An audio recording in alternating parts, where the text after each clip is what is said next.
Custody में मुसलमान बंदे की हुई थी मौत। कासगंज मामले को लेकर सवालों के घेरे में यूपी पुलिस। अल्ताफ के पिता ने किया बड़ा खुलासा। अल्ताफ के पिता के खुलासे से यूपी पुलिस पर उठे सवाल। अल्ताफ के पिता चांद मियां के खुलासे से तिलमिला उठे भारतीय जनता पार्टी के बड़े से बड़े नेता। मृत अल्ताफ के पिता का दावा चुप रहने के लिए पुलिस कर्मियों ने दिए थे 5 लाख रुपए। भारी मुसीबत में उत्तर प्रदेश की योगी आदित्यनाथ सरकार। सदमे में पीएम मोदी की गृह मंत्री अमित शाह। अगर आप भी बीजेपी सरकार की गलत नीतियों का विरोध करते हैं तो लाइक कीजिए इस वीडियो को और चैनल को सब्सक्राइब करने के बाद घंटी बजाना बिल्कुल ना भूलें। बढ़ते हैं पहली खबर की तरफ। कासगंज मामले को लेकर सवालों के घेरे में यूपी पुलिस। मृत अल्ताफ के पिता का दावा चुप रहने के लिए पुलिस कर्मियों ने दिए थे 5 लाख रुपए। दरअसल उत्तर प्रदेश के कासगंज पुलिस हिरासत में 22 वर्षीय मुस्लिम युवक अल्ताफ की मौत मामले में नया मोड़ सामने आया है, जिसके बाद यूपी पुलिस एक बार फिर से सवालों के घेरे में आ गई है। मृत के पिता ने पुलिस अधिकारियों पर गंभीर आरोप लगाते हुए एक सनसनीखेज खुलासा किया है। समाचार एजेंसी AINS की रिपोर्ट के मुताबिक मृत के पिता चांद मियां ने दावा किया है कि पुलिस कर्मियों से उसे कागज पर अंगूठा लगाने के लिए मजबूर किया और इस मुद्दे पर चुप रहने के लिए 5 लाख रुपए नकद दिए थे। चांद मियां ने दावा किया कि पुलिस कर्मियों ने उन्हें बताया कि पैसा सरकार की ओर से है। इतना ही नहीं, उनसे मामले को आगे नहीं बढ़ाने के लिए भी कहा है।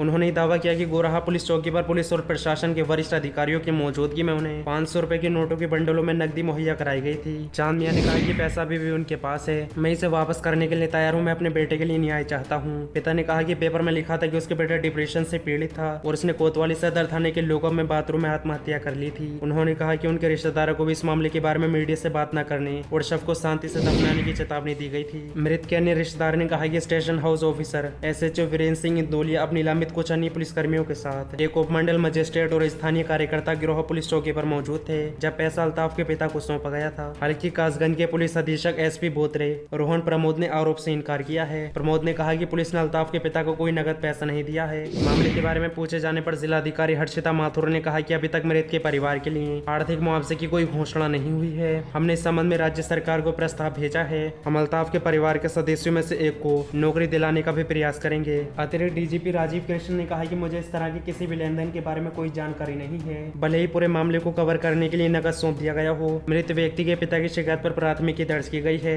जांच का फोकस हिरासतों ही मौत पर है। मामले में मजिस्ट्रियल और विभागीय जांच भी की जा रही है। बढ़ते हैं अगली खबर की तरफ। कांग्रेस नेता पवन खेड़ा ने मोदी सरकार पर बोला हमला। नेपाल हमारी जमीन पर कब्जा कर रहा है और हम आपस में राष्ट्रभक्ति का सर्टिफिकेट बांट रहे हैं। दरअसल केंद्र में सत्तारूढ़ मोदी सरकार की चीन और पाकिस्तान को लाल आंख दिखाने वाले बयान की बुरी तरह से धज्जियां उड़ रही हैं। जहां जम्मू कश्मीर में पाकिस्तान घुसपैठ करने की ताक में बैठा रहता है, वहीं दूसरी तरफ चीन भारत की सीमा में घुसकर जमीन पर कब्जा करने की कोशिश कर रहा है। इसी बीच खबर सामने आई है कि नेपाल ने भी बिहार में पश्चिमी चंपारण जिले की लगभग 7100 एकड़ जमीन पर कब्जा कर लिया है।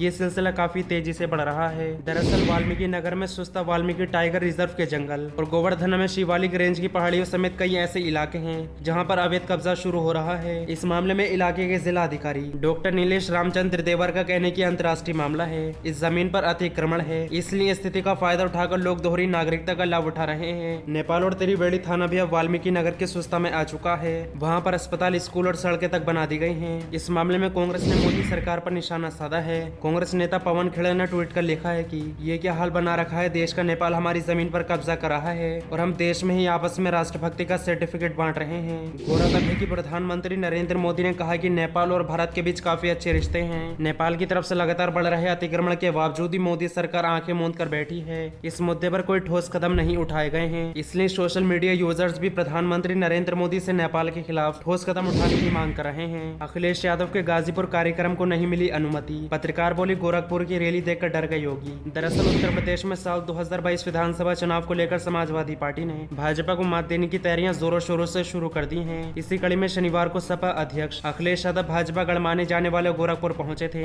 जहां उनकी जनसभा में भारी तादाद में भीड़ इकट्ठा हुई। इस दौरान अखिलेश यादव ने यह भी कहा कि ऐसा जन समर्थन देखकर ये लग रहा है कि जनता बदलाव चाहती है। गोरखपुर में समाजवादी पार्टी के अध्यक्ष अखिलेश यादव को मिले जन समर्थन को देखकर भाजपा बौखलाहट में नजर आ रही है। इसी कड़ी में योगी सरकार ने गाजीपुर बॉर्डर में अखिलेश यादव के कार्यक्रम को अनुमति नहीं दी है। दरअसल गाजीपुर में ही प्रधानमंत्री नरेंद्र मोदी की जनसभा भी होने वाली है, जिससे पहले योगी सरकार ने सुरक्षा का हवाला देते हुए गाजीपुर में पहरा लगा दिया है। इस मामले में पत्रकार रोहिणी सिंह ने भारतीय जनता पार्टी पर निशाना साधा है। उन्होंने ट्वीट कर लिखा है कि गोरखपुर की तस्वीरें देखकर गाजीपुर में सरकार ने पहरा लगा दिया है। योगी सरकार ने सुरक्षा का हवाला देकर प्रधानमंत्री के सुरक्षा स्थल से 100 किलोमीटर दूर गाजीपुर में अखिलेश यादव के कार्यक्रम को अनुमति नहीं दी। ये चिंताजनक है, लोकतंत्र को कमजोर करती हैं। ऐसी तस्वीरें अब आम होती जा रही हैं। इसके साथ ही पत्रकार रोहिणी सिंह ने 2 तस्वीरें भी शेयर की हैं, जिसमें एक तरफ अखिलेश यादव की गोरखपुर जनसभा की तस्वीर है, वहीं दूसरी तरफ उत्तर प्रदेश पुलिस प्रशासन द्वारा हाईवे को ब्लॉक करने के लिए पत्थर लगाए जा रहे हैं। तो दोस्तों अब आप इस वीडियो को भी देखिए कि किस तरीके से अखिलेश यादव की जनसभा को रोकने के लिए योगी सरकार रास्तों को ब्लॉक कर रही है और पत्थर लगाए जा रहे हैं।